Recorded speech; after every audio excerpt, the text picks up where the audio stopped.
दिल्ली की संसद में बनी हुई मस्जिद में जो राजनीतिक बैठक की गई थी, रामपुर के सांसद अखिलेश यादव, डिंपल यादव जैसे तमाम राजनेता उसमें शामिल हुए थे। बरेली से दरगाह आला हजरत ने भी इसका विरोध शुरू कर दिया है।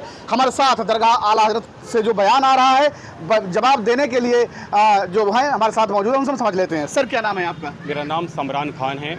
सर, जिस तरीके से मस्जिद के अंदर राजनीतिक बैठक की गई, किस नजरिए से देखते हैं? बरेली की विश्व प्रसिद्ध दरगाह आला हजरत क्या कुछ जवाब देती है? देखिए, मस्जिद जो है वो अल्लाह का घर है और अल्लाह के घर में इबादत होती है, ना सही राजनीति होती है। और अल्लाह के घर में इंसान को चाहिए कि वो नमाज़ पढ़ने जाए, इबादत करने जाए, और जो इबादत है वो अल्लाह के घर में ही होती है। तो इसको जो समाजवादी पार्टी के मुखिया अखिलेश यादव या वहाँ के जो मुस्लिम सांसद हैं, इसके अलावा जो और नॉन मुस्लिम सांसद हैं, वो सब पहुँचे थे।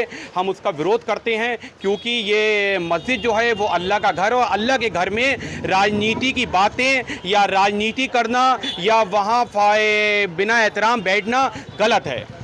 लेकिन जिस तरीके से वहाँ पर डिंपल भी गई, तो डिंपल के लिए क्या कुछ कहेंगे? चूँकि वहाँ पर जिस तरीके रामपुर सांसद हैं, उन्हीं की देखरेख में सब कुछ वो बैठक हुई थी। देखिए, ऐसा है, मस्जिद हमारे यहाँ औरतों को पर्दे में रखने का हुक्म है और औरतों को पर्दे में रहना चाहिए। और जो मस्जिद है वो अल्लाह का घर है और अल्लाह के घर में औरत की इजाज़त नहीं है जाने की। जैसे वहाँ की जो डिंपल यादव हैं सांसद, वो जो गई हैं मस्जिद में, वो सरासर गलत है, क्योंकि मस्जिद में औरतों का जाना सरासर मना है, गलत है। लेकिन जिस तरीके से वहाँ पर डिंपल भी गई थी, तो अब जो दरगाह आला, जो जिस तरीके से आप बात उठा रहे हैं, सवाल उठा रहे हैं उनके जाने पर, क्या माना जाए दरगाह आला हजरत किसी तरीके का कोई ऐसा जो रामपुर के सांसद हैं उनके खिलाफ कोई आवाज़ उठाएगी कि आखिर क्यों वहाँ पर राजनीतिक बैठक की गई थी? मैं ना कोई आलिम हूँ, ना मैं मुफ्ती हूँ। ये तो शरीयत के दायरे का मसला है। शरीयत जो इजाज़त देगी, वो बात सांसद की हो या विधायक की हो या आम जनता की हो, शरीयत सबके लिए एक बराबर है। जो शरीयत का हुक्म सबके लिए होगा, वही उन्हीं के लिए होगा। तो नहीं तो क्या मानते हैं जो जिस तरीके से मुसलमान हैं, क्योंकि अखिलेश यादव को मुसलमानों का रहनुमा माना जाता है, तो लेकिन अब वो वहाँ पर गए, लगता नहीं है कि नाराज़गी हो जाएगी एक दूसरे से? पहली बात तो कौन कहता है कि अखिलेश यादव मुसलमानों के रहनुमा हैं? कोई नहीं मानता है रहनुमा मुसलमानों का अखिलेश को। अगर वो रहनुमा नहीं थे तो वहाँ पर मस्जिद में जा करके कोई और राजनीतिक बैठक कर सकता था, लेकिन अखिलेश ने ही क्यों की जा करके बैठक वहाँ पर? अगर रहनुमा नहीं होते तो आखिर कैसे चले गए वो? इसका तो मुझसे बेहतर जवाब तो अखिलेश यादव जी देंगे कि वो उन्होंने मस्जिद ही क्यों चुना।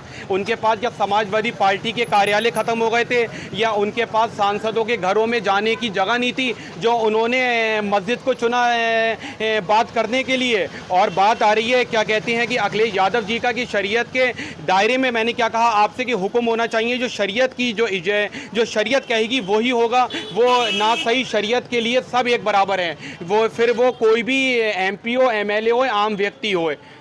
नहीं तो क्या मानते हैं अब मुसलमान अखिलेश यादव का विरोध करेगा? मैंने क्या कहा, जो शरीयत को मानता है, जो शरीयत से मोहब्बत प्यार करता है, जिसको जानकारी नॉलेज है, वो हर इंसान विरोध करेगा, बच्चे से लेके बूढ़े तक विरोध करेगा। क्योंकि अखिलेश यादव का मस्जिद में जाना सरासर गलत है। मस्जिद में आप क्यों गए थे, क्या वजह थी, वो आप सामने अपनी पेश रखिए जनता के सामने। और बात आपने कही रहनुमा की, तो अखिलेश यादव मुसलमानों के कोई रहनुमा नहीं है।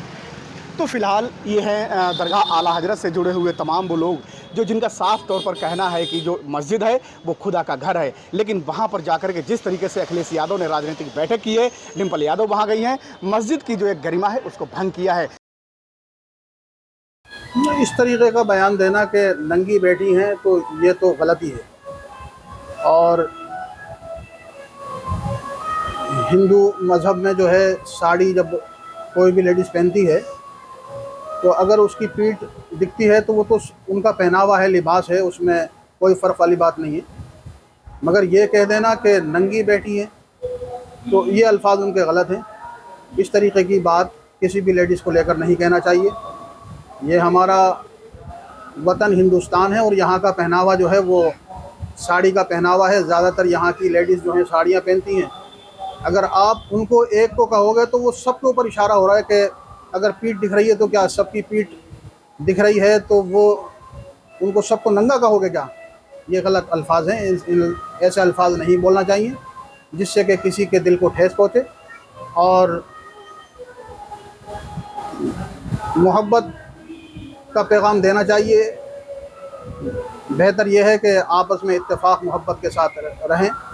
इस तरीके के अल्फाज देने के बाद या कहने के बाद जो है लोगों के दिलों को ठेस पहुंचती है, और वो ठेस का नतीजा जो है वो फिर गलत ही होता है, अच्छा नहीं होता। अच्छा, मौलाना साजिद रशीदी पर इसके बयान को लेकर के मुकदमा भी दर्ज हुआ है।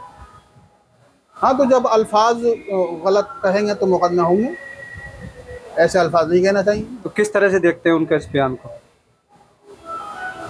अब हालांकि मैंने पूरा बयान उनका नहीं सुना है, मगर ये बात मेरे सुनने में आई है कि उन्होंने नंगा कहा है, तो ये अल्फाज उनके गलत हैं, ये उनको वापस ले लेना चाहिए और इस पे जो है वो माफ़ी मांगे। अस्सलामु अलैकुम वरहमतुल्लाहि वबरकातुह।